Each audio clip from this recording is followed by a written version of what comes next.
तयार केलेलं वाटण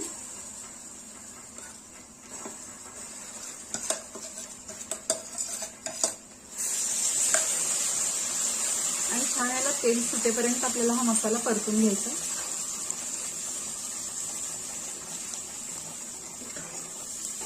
काळा मसाला घातल्यामुळे तुम्ही बघू शकता रंग खूप छान आलेला आहे. ते साधारण 1 मिनिटभर आपण हे परतून घेणार आहोत. वाटण छान परतून झालेलं आहे. बघू शकता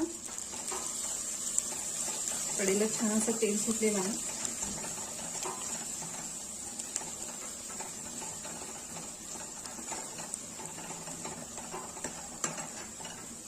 यामध्येच आपल्याला घालायचे अर्धा चमचा हळद, गरम मसाला,